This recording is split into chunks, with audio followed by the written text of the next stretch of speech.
আসসালামু আলাইকুম everyone, welcome to my another tutorial video. আজকে আমরা শিখব কিভাবে এমএস ওয়ার্ডের মধ্যে যে কোনো পেজে আমরা ওয়াটারমার্ক বা জলছাপ দিতে পারি। তো এর জন্য আমরা প্রথমে আমাদের এমএস ওয়ার্ড অ্যাপ্লিকেশনটা ওপেন করব। অ্যাপ্লিকেশনটা ওপেন হওয়ার পরে আমরা এইখান থেকে একটা ব্ল্যাঙ্ক পেজ নিব।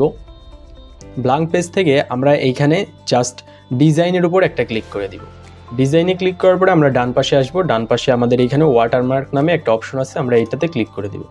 দেন আমরা যেহেতু ফাইল থেকে একটা ওয়াটারমার্ক নিব, যার কারণে আমরা এইখানে কাস্টম যে ওয়াটারমার্ক টেক্সটটা আছে এটার উপরে একটা ক্লিক করে দিব।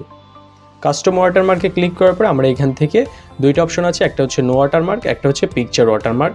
এরপরে নিচে আরও একটা অপশন আছে, সেটা হচ্ছে টেক্সট ওয়াটারমার্ক। আমরা যদি কোনো কিছু লিখে ওয়াটারমার্ক দিতে চাই তাহলে আমরা টেক্সট ওয়াটারমার্কে ক্লিক করব, আর যদি আমরা পিকচার ওয়াটারমার্ক দিতে যাই তাহলে আমরা এই পিকচার ওয়াটারমার্কে ক্লিক করব। আমরা এখানে পিকচার ওয়াটারমার্কে ক্লিক করলে আমাদের সামনে এরকম একটা সিলেক্ট পিকচার নামে একটা বাটন ওপেন হবে। এই বাটনে আমরা একটা ক্লিক করে দিব। এই বাটনে ক্লিক করার পরে আমরা এখান থেকে ইনসার্ট পিকচার অর্থাৎ ফ্রম এ ফাইল আমরা আমাদের কম্পিউটারে ফাইল ম্যানেজারে চলে যাব। এখানে আসার পরে আমাদের যে পিকচার যেখানে আছে আমরা সেই অপশনটাতে যাব।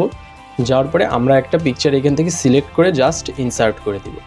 ইনসার্ট করার পরে এখান থেকে নর্মালি আমরা ওকেতে ক্লিক করব। তাহলে দেখেন এই যে আমাদের যে পেজটা আছে এই পেজের মধ্যে আমাদের যেই ইমেজটা আছে সেটা এখানে ওয়াটারমার্ক হিসেবে অ্যাড হয়ে গেছে। তো এইভাবে আপনারা হচ্ছে এমএস ওয়ার্ডের মধ্যে যে কোনো পেজের মধ্যেই ওয়াটারমার্ক বা জলছাপ অ্যাড করতে পারেন। তো আমরা আরও একটা জিনিস দেখি, সেটা হচ্ছে যে কিভাবে আমরা টেক্সট ওয়াটারমার্ক অ্যাড করতে পারি।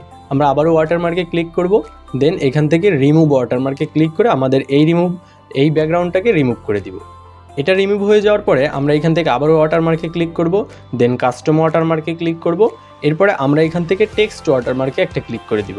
দেন আমরা এখানে যে টেক্সট লেখাটা আছে এখানে আমরা আমাদের নাম অথবা আপনাদের নাম অথবা আপনারা যে কোম্পানির কাজ করবেন সেই কোম্পানির নাম অথবা যে কোনো টেক্সট আপনারা এখানে অ্যাড করবেন। আমি এখানে সিম্পল আমার নামটা এখানে লিখে দিলাম। নাম লেখার পরে আমি এখানে জাস্ট ওকেতে ক্লিক করব। ওকেতে ক্লিক করার পরে দেখেন এই যে আমার নাম এখানে পেজের ওয়াটারমার্কে অ্যাড হয়ে গেছে। তো এইভাবে হচ্ছে এমএস ওয়ার্ড ফাইলের মধ্যে আপনারা যে কোনো পেজে ওয়াটারমার্ক অথবা জলছাপ দিতে পারেন। ইমেজ দিলে ইমেজ দিতে পারেন অথবা টেক্সট দিলে টেক্সট অ্যাড করতে পারেন। তো এই ছিল আজকের মতো টিউটোরিয়াল ভিডিও। দেখা হচ্ছে নতুন কোনো টিউটোরিয়াল ভিডিওতে। ততক্ষণ আপনারা সবাই সুস্থ থাকেন, ভালো থাকেন। আল্লাহ হাফেজ।